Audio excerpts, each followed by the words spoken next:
So I've been playing this game called Deadlink. The way I heard of it is from G-Man Live's video, and it looked just really fun, just in general, so I went and bought it. I've only played it for maybe 2 hours, maybe a little over 2 hours. I haven't played it for that long, but I can very easily tell that this is a very, very good indie game, and considering this is its first release on Steam, like it just came out in early access, I can tell that in like a year's time, this is gonna be up there with Ultra Kills. This is gonna be up there with any of the other fast-paced movement shooter games that are on Steam. Like, this is really, really good.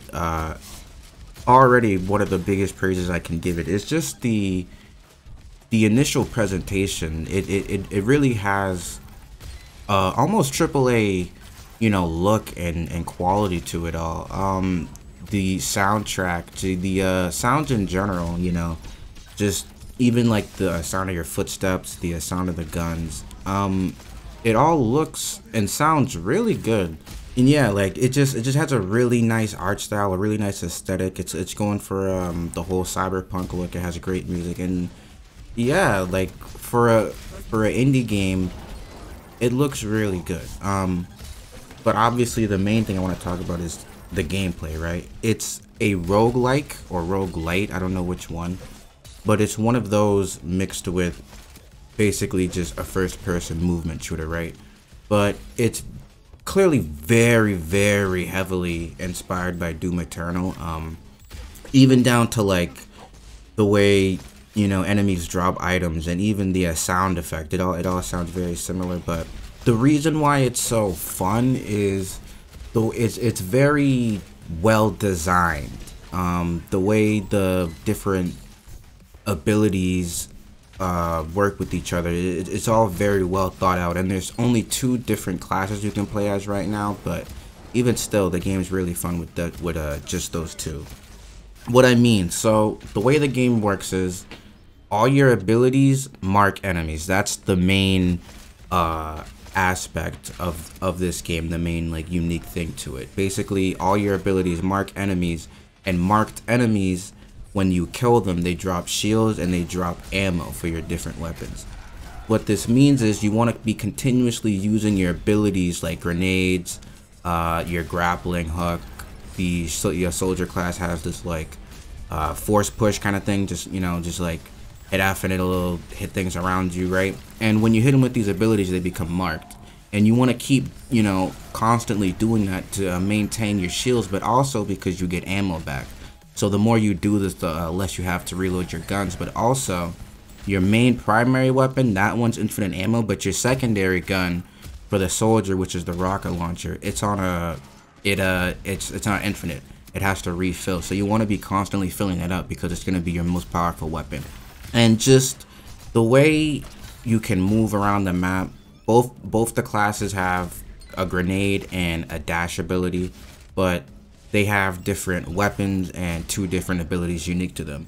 I would say the hunter is probably the most broken, or maybe not broken, but it is the better of the 2. Just it's very easy and simple, just being able to throw out a decoy, and then on top of that, its main ability is a translocator. You just switch targets with the person that you hit Q on, and it's both these abilities are very good. And right now there's not a lot of enemies that can really pin you down or anything like that. Like right now, like the biggest problem, I don't really want to say problem because it's a $20 indie game. It's not even 20, it's on sale right now. I got it for 17.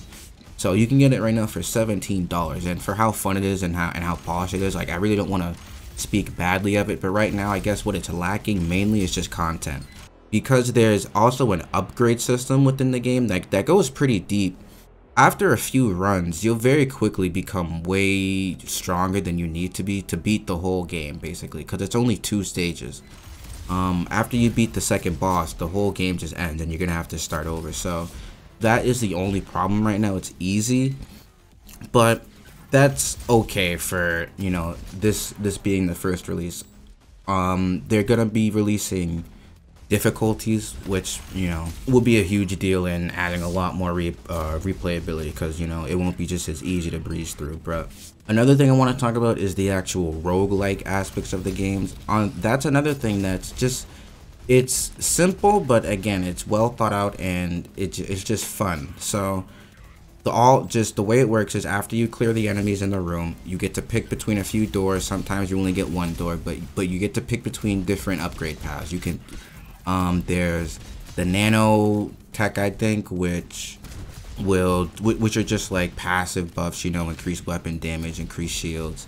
There's the weapon mods, you can add an elemental effect to your weapons. There's, you know, you can just get EXP, you can get tokens. There's a, I don't know what it's called, but there's one that lets you add like augments to your different abilities. But basically, as you go through a run and go through each room, you are picking mods, and you equip these mods to all your different abilities, on top of being able to equip a mod on switching your weapon, because there's different like energy levels. So like, you can't just equip any mod on any ability. It's specific, you know, which mods go on which abilities. But still, there's I'm pretty sure I haven't seen every mod clearly, so there's a bunch of them, and it's really fun just making the builds throughout the runs with what you get. There's stuff like, as you shoot, there's a chance for a homing projectile to go out. There's stuff just like, all the different mods also have a chance to come with a passive. So on top of stacking abilities like marked enemies take increased damage, or fire attacks deal more damage, you're also getting passives to like just straight up increase the movement speed, and extra dash and extra jump. So as you go, by the end of the first level, and you beat the first boss, you're gonna be pretty strong. And it's really fun, because just like similar to Risk of Rain 2, there isn't really much care put into like balance, right? Like, you can't not equip a certain mod because it would be too broken for a you know, a different mod, right? It's all completely random, and that's the fun of it.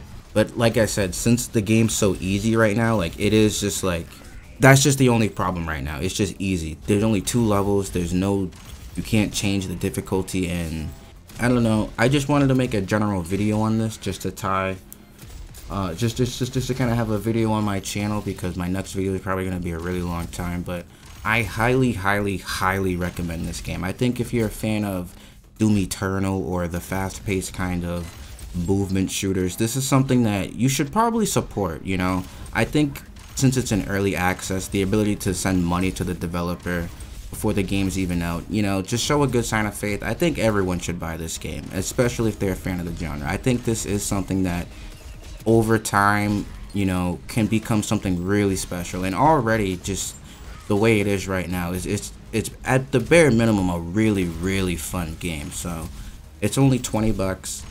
You don't got much to lose. Highly recommend it. That's gonna be the end of the video, and thanks for watching.